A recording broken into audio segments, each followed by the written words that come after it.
Stanford was my #1 choice since I was in 6th grade. Stanford was my #1 dream school that I wanted to go to. It was the only place I ever really wanted to go to school. If I didn't get into Stanford, I wasn't sure what I was going to do.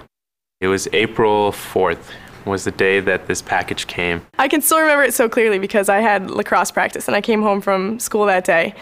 And I'm sitting on my porch waiting for some letter. I heard a little thud on the porch, and so I went out to check the mail. Sitting on the steps to get into my house is this big letter that already says congratulations on it. So I didn't even need to open it. I was already ecstatic. Jumped around in my house all by myself. Then I called my parents. I was so happy.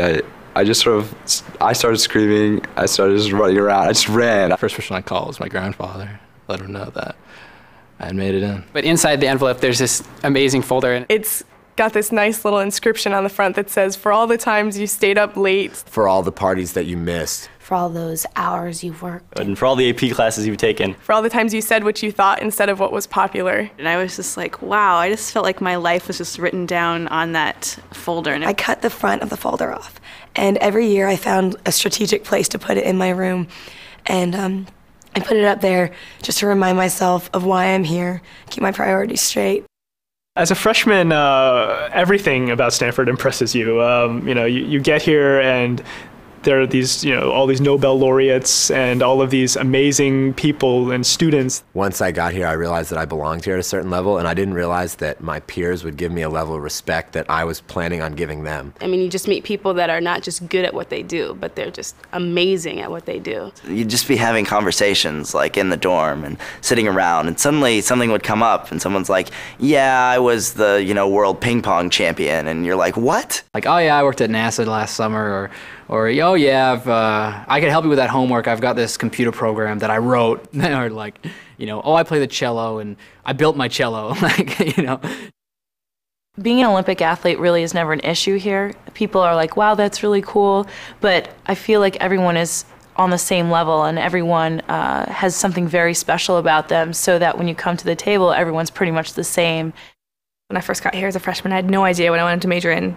I was thinking maybe history or engineering. My dad's a doctor, and I, had some sort of inclination to maybe, go on to medical school and follow in his footsteps. Just very first quarter, I decided to take a freshman-sophomore seminar, which is a big deal here. Freshman and sophomore seminars are probably one of the best things that's happened to undergraduate education at Stanford. They started the freshman seminars my sophomore year, so I had to sort of weasel my way into some of them. This freshman seminar allowed for a very close interaction of just me, 11 other Stanford students, and a world-renowned faculty who's the father of the field. At a very, confusing time in my life, because I was wondering where am I going academically, it really allowed me to focus and say, this is what I'm interested in. Aha.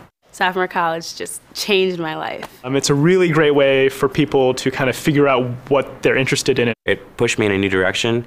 It gave me direction. The way it's set up is you just come and you just focus on this one class, and you have all these resources, and you have guest speakers, and you take field trips. It's just fantastic. It was just an intense program for 3 weeks where we studied foreign policy, international relations. We went to DC for a week.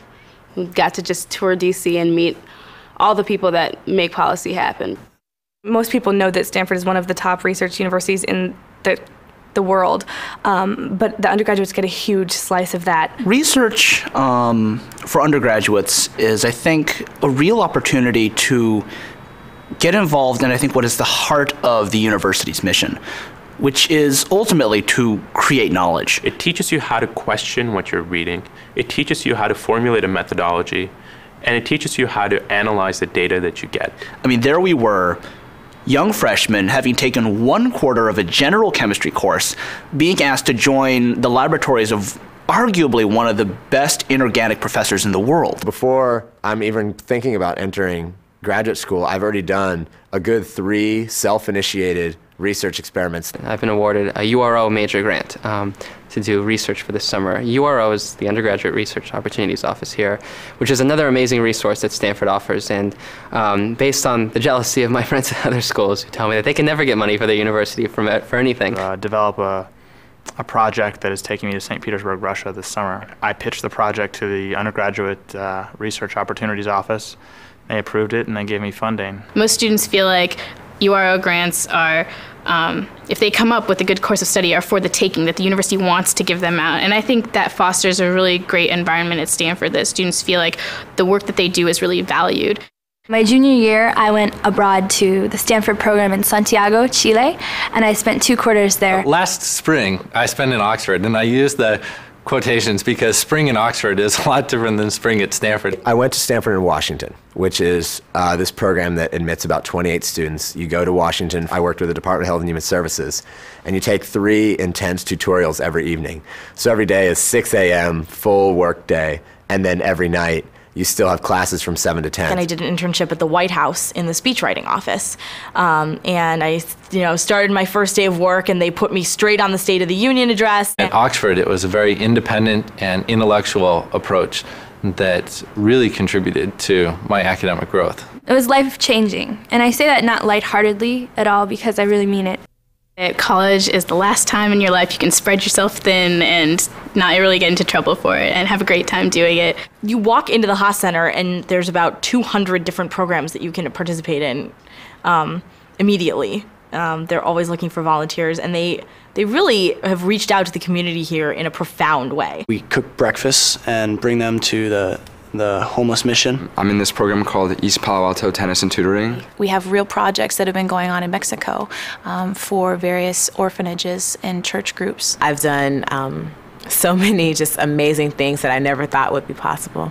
I never would have thought a year before that I would have been on the Great Wall playing the Stanford Fight song. I've taken a learning expedition to Ghana. I'm a tour guide at Stanford. I love meeting people who want to hear all about Stanford. I've been really involved in peer advising. I was the coordinator for Admit Weekend. I've been in an a cappella group called Everyday People. I was part of the Freshman Leadership Council. I've been involved in Athletes in Action. Ramshead Theatrical Society as an actor, assistant producer, assistant stage manager, board of directors member, etc., etc. I'm involved in the Stanford Gospel Choir. I'm an RA in a 4-class dorm. I'm gonna be an ETA, which is an ethnic themed dorm associate for Casa Zapata. The Stanford Ambassadors. I've also been a mentor for Partners for Academic Excellence. I wrote for The Daily. We're in charge of dorm programming on health issues. I'm a coxswain for the varsity men's crew team. It lives up to everything it promises as far as opening up opportunities and really challenging students to find their niche. You don't get lost in the crowd here. You're actually someone who the administration cares to get to know. Just the fact that Stanford is up to me, knowing that I could not pay for my education and meeting my needs completely just tells me that they really care about their students. It costs a lot of money to come here, but I think you're encouraged to come because they'll put together a package for you that works. So many of us, students like myself, are on financial aid, and so much of the support that comes from the alumni is really an integral part of what makes us able to be here. It makes you feel like they want you for who you are and what you have to offer. I just always feel like I'm coming home when I'm coming back, and that's just the best feeling in the world.